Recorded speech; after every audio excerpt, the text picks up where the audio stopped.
مگر اگر اس کی ماں واقعی پراسرار تنظیم کی لیڈر تھی تو پھر وہ نیو یارک سے فرار ہونے کے بعد بیرون ملک کیوں نہیں گئی اور پراسرار تنظیم سے کیوں نہیں ملی، جبکہ پراسرار تنظیم نے ٹرومین کو ایسی جگہوں پر منتقل کرنا ممکن بنا دیا تھا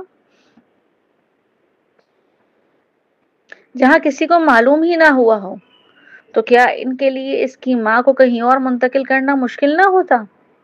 مگر انہوں نے ایسا نہیں کیا۔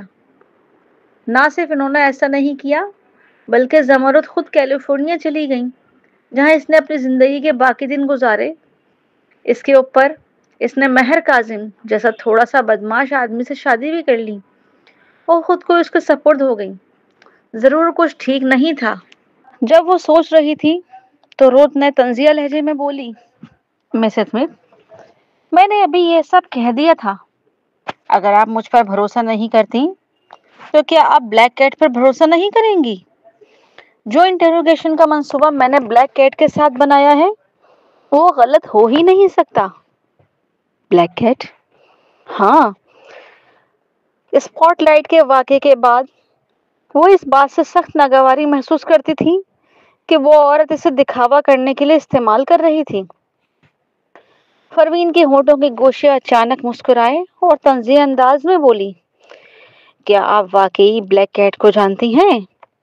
رت نے فوراً تھوڑی اٹھا لی، بالکل، بلیک کیٹ اور میں بہت اچھی دوستیں ہیں۔ ہمارے ساتھیوں نے بھی ہمیں ایک بار دیکھا تھا جب ہم مل کر پرپوزل پر بحث کر رہی تھی۔ مگر جیسے ہی اس نے یہ کہا، پروین نے بے تاثر لہجے میں جواب دیا، مگر بلیک کیٹ آپ کو نہیں جانتی؟ کیا بلیک کیٹ اسے نہیں جانتی؟ رت کی آنکھیں تنگ ہو گئیں اور اس کا سر فوراً پروین کی طرف مڑا۔ وہ گھبرا کر مٹھی بھینچنے لگی اور کڑوا لہجہ اختیار کرتے ہوئے بولی، کیا؟ میں تمہاری بات سمجھ نہیں پا رہی۔ اوہ، تو تم نہیں سمجھی تو میں تمہیں اچھی طرح سمجھا دوں گی۔ پروین کی نیند اچھی نہیں آئی تھی، اوپر سے وہ جاگ کر صرف ایک پیالہ اوٹ میل کھا کر رہی تھی، تھوڑی کمزوری تھی۔ وہ اچانک قریبی کرسی اپنے پاس کھینچی اور کرسی کی پٹی اپنی طرف کر کے اس پر بیٹھی۔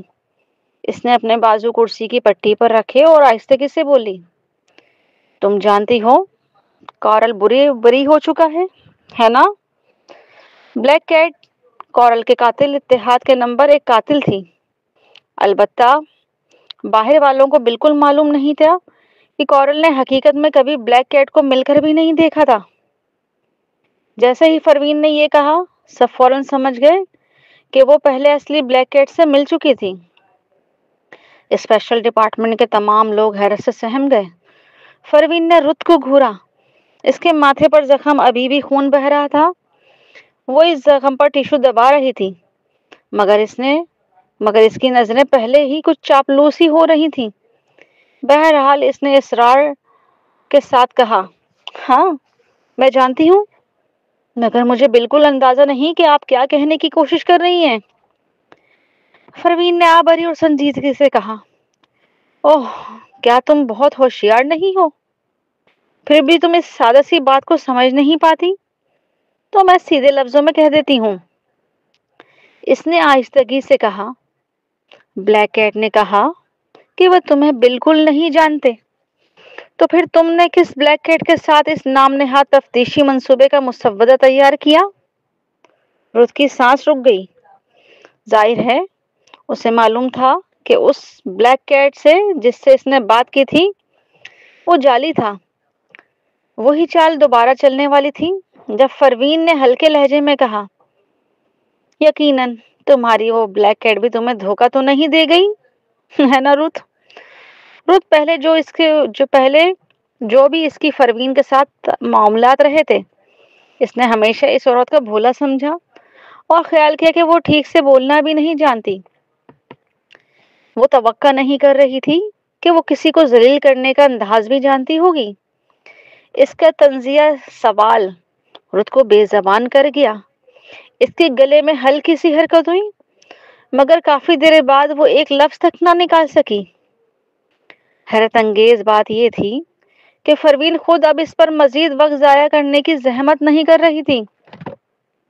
وہ سیدھی اپنے موبائل کی طرف دیکھ کر فرشاد سے بولی، میں ان چند مشتبہ افراد کا انٹروگیشن کرنے جا رہی ہوں۔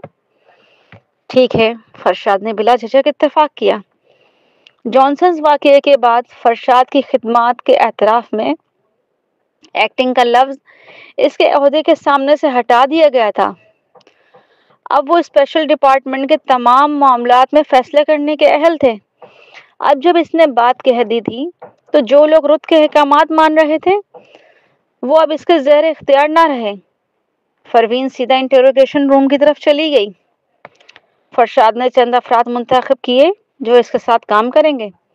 مارک اور کچھ دوسرے جو پہلے رت کے ساتھ تعاون کر رہے تھے شرمندگی سے وہیں کھڑے رہے، خاص طور پر وہ اسٹاف ممبر جس نے ابھی رت کے لیے پروین کے کمرے میں اسپاٹ لائٹ نصب کی تھی۔ وہ زیادہ شرمندگی محسوس کر رہا تھا۔ وہ رت کو گھور کر بولا، تو نتیجہ یہ نکلا کہ تم بلیک کیٹ کو نہیں جانتی۔ تم جھوٹ سے بھرپور ہو۔ تمہاری کس بات پر بھروسہ کیا جائے؟ رت نے ہونٹ کاٹ لیے۔ اس نے مٹھی مضبوطی سے بند کر لی۔ کچھ ہی دیر بعد وہ اچانک اس آدمی کی طرف دیکھ کر کاٹ کھانے والے انداز میں بولی، چاہے میں بلیک کیٹ کو جانتی ہوں یا نہیں، جو تفتیشی منصوبہ میں نے تیار کیا تھا اس سے واقعی مفید معلومات حاصل ہوئیں۔ یہی میری اہلیت کا ثبوت ہے۔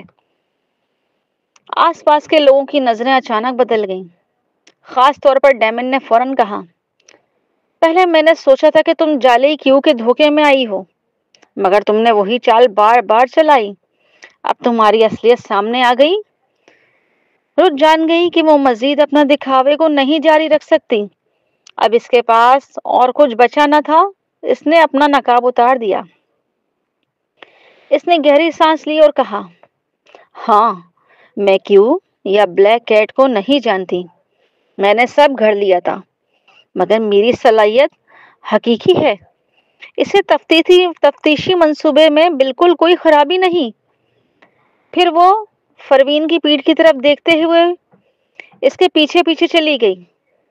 دیگر وہ لوگ بھی اس کے پیچھے چلے گئے۔ رت نے پروین کو گھور کر طنزیہ کہا، تم بس ہار نہیں مانتی ہے نا؟ تو پھر تم اس بات پر ایمان نہیں لیتی کہ یہ سب تمہاری ماں سے تعلق رکھتا ہے اور کہ تمہاری ماں پراسرار تنظیم کی دوسری کمانڈ ہے۔ اچھا تو خود جا کر ان کا انٹروگیشن کرو، دیکھتے ہیں تم ان سے کیا نکال پاتی ہو۔ اس کی باتوں میں غصہ تھا مگر ساتھ ہی اعتماد بھی تھا۔ اس کے تفتیشی طریقے قابل عمل تھے اور اصل تھے۔ اس کے علاوہ باڈی گارڈ وہ سب تھے جنہیں پراسرار تنظیم نے تربیت دیا تھا اور وہ آسانی سے تنظیم کا ٹھکانہ ظاہر نہ کریں گے۔ وہ کیسے سچ بول دیں گے؟ احمقانہ طور پر جا کر انہیں انٹروگیشن کرنا۔ پروین در حقیقت ایک آخری کوشش کر رہی تھی۔ وہ جانتی تھی جو کچھ بھی پروین کرنے جا رہی ہے وہ زیادہ تر چند اشارے ہوں گے جو اصلی بلیک کیٹ نے اسے دیے تھے۔ البتہ جب بات انٹروگیشن کی آتی ہے تو اصل شخص کا موجود ہونا لازم ہے تاکہ وہ کام کرے۔ بلیک کیٹ کی صلاحیتیں چند باتوں سے سیکھنے والی چیزیں نہیں تھیں۔ اگر ایسا ممکن ہوتا تو بلیک کیٹ ایک کتاب شائع کر دیتی۔ پھر لوگ بلیک کیٹ کی اتنی تعریف کیوں کرتے؟ بلیک کیٹ کا اپنا انداز اور الگ پہچان تھی۔ اس لیے رت کو پورا اعتماد تھا کہ پروین کی انٹروگیشن سے کوئی بات نہیں نکلے گی۔ پروین نے اسے نظر انداز کیا۔ جب وہ انٹروگیشن روم میں داخل ہونے والی تھی تو اس کے موبائل نے بیل دی۔ اس نے نیچے دیکھا تو معلوم ہوا کہ یہ واقعی ٹرومن کا جواب تھا۔ اس بار ٹرومن نے اس کے سوالوں سے کترایا نہیں۔ اس نے سیدھے انداز میں سوالات کے جواب دیے۔ اس کا سوال تھا، میری حمل کی سازش کس نے کی؟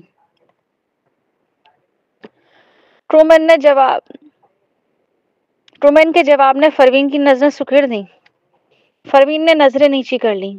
کچھ دیر بعد اس نے اپنا موبائل رکھ دیا اور اپنے ہمراہ آنے والوں کو کہا، تم سب باہر انتظار کرو، میں اکیلے جاؤں گی۔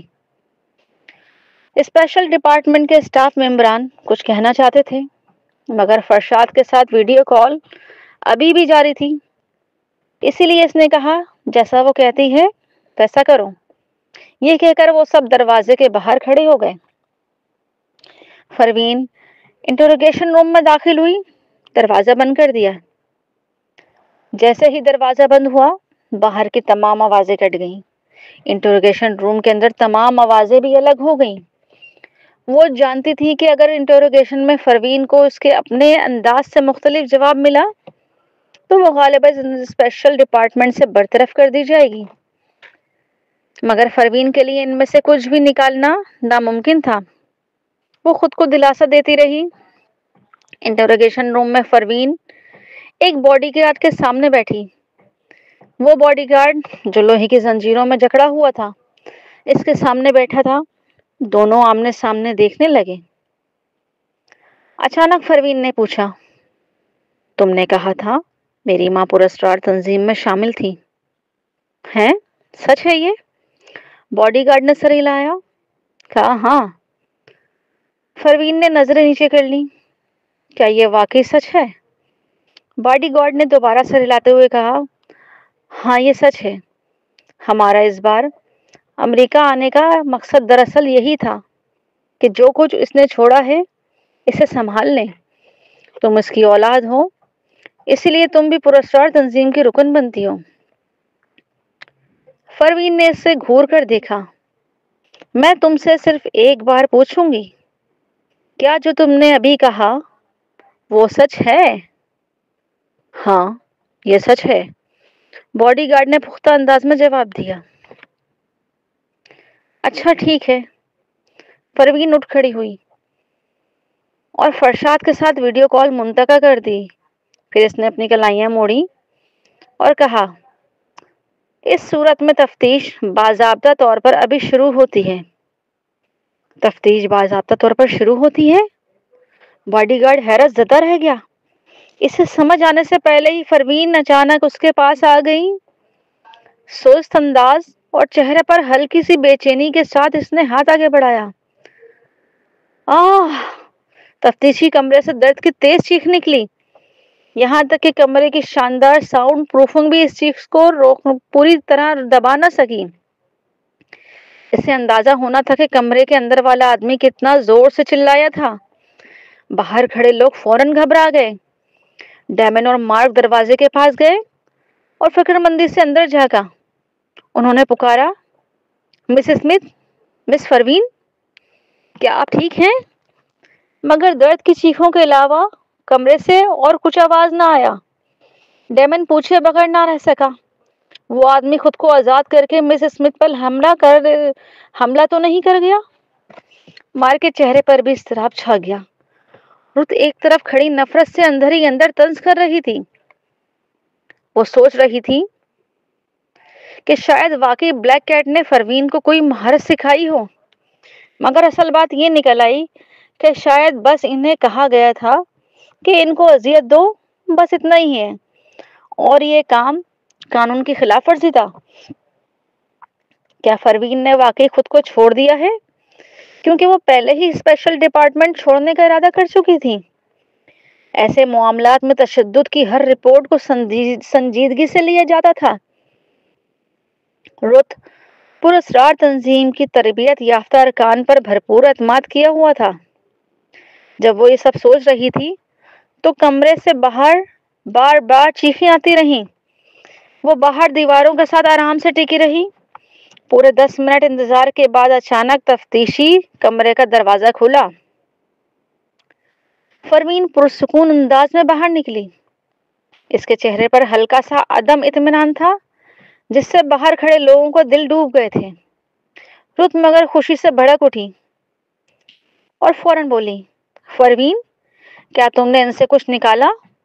وہ بالکل کچھ کہہ ہی نہیں پائے، یا تمہیں وہی جواب ملا جو مجھے ملا تھا، اور تم نے ابھی اسی پر تشدد تو نہیں کیا تھا؟ ایسے طریقوں سے ملنے والی معلومات قابل اعتماد ہوں گی؟ کیا وہ تمہیں غلط بیان نہیں دے گا؟ پروین نے اسے گھورا۔ میں نے اس پر تشدد نہیں کیا۔ تم نے نہیں کیا؟ رت طنزیہ لہجے میں بولی۔ یہ کیسے ممکن ہے؟ اس آدمی کی آواز ابھی آسمانوں تک جانے والی تھی، ہم سب نے سنی تھی۔ کیا تم اب بھی انکار کر رہی ہو؟ ہاں، میں اندر جا کر دیکھتی ہوں۔ اور وہ سیدھی تفتیشی کمرے میں داخل ہو گئی۔ دونوں کے ذہن میں یہی تھا کہ اگر پروین نے واقعی مشتبہ فرد پہ تشدد کیا تھا تو پھر انہیں اس کا بندوبست کر کے ڈھانپنا ہوگا۔ مگر حیرت انگیز طور پر جب یہ تینوں کمرے میں داخل ہوئے تو انہوں نے باڈی گارڈ کو پسینے سے شرابور پایا۔ ٹھنڈا پسینہ اس کے ماتھے سے ٹپک رہا تھا، مگر وہ بالکل زخمی نظر نہیں آ رہا تھا۔ رت ہار ماننے کو تیار نہ تھی۔ وہ ایک قدم آگے بڑھی اور اس کی نبض اور علامات جانچی، مگر کچھ غلط نہ ملا۔ رت جھجک گئی۔ کیا واقعی اس پر کوئی تشدد نہیں ہوا تھا؟ پروین ہر معاملے میں اتنی پراسرار کیوں تھی؟ وہ واقعی سمجھ نہیں پا رہی تھی کہ اس نے ابھی کیا کیا۔ بہرحال رت اچانک اسے باقی مشتبہ افراد سے ملنے کی اجازت دینے کی ہمت نہ کر سکی۔ وہ ڈیمن کی طرف دیکھ کر بولی، پروین نے شاید ان سے کچھ حاصل نہیں کیا، مگر ہم نے ابھی کچھ واضح طور پر سنا تھا، اس لیے ہمیں اسے باقی مشتبہ افراد کی تفتیش کرنے نہیں دینا چاہیے۔ ڈیمن نے سر جھکا لیا۔ اس کا رت کے لیے کوئی لگاؤ نہیں تھا، اس لیے وہ ابھی بھی رت کی بات سننے کے موڈ میں نہیں تھا۔ رت مزید کچھ کہنے والی ہی تھی کہ پروین کی مدھم آواز پہلے ہی سنائی دی۔ اس نے سب کچھ اقرار کر لیا ہے، اس سے دوبارہ تفتیش کرو اور اس کا بیان حاصل کرو۔ سب؟ رت، پروین نے یہ کہتے ہوئے اندر موجود باڈی گارڈ کی طرف نگاہ ڈالی۔ اس کی محض ایک سادہ سی نظر نے اس باڈی گارڈ کو کپکپا دیا۔ وہ بھاری بھرکم آدمی جو پہلے منطقی جارحانہ مزاج تھا، ایسا محسوس ہوا جیسے وہ بالکل بدل چکا ہو۔ چونکہ رت نے پوچھا، اس نے تمہیں کیا کیا؟ اس نے تمہارے ساتھ کیا کیا تھا؟ جو بھی ہوا تھا اس کا تصور ہی باڈی گارڈ کو خوفزدہ کر گیا۔ وہ نگل کر بولا اور اچانک چیخا، میں اقرار کر دوں گا، میں سب کچھ اقرار کر دوں گا، میں سب بتا دوں گا، مجھے مزید اس تفتیش نہ کرنے دینا۔ وہ خود شیطان ہے، شیطان ہے۔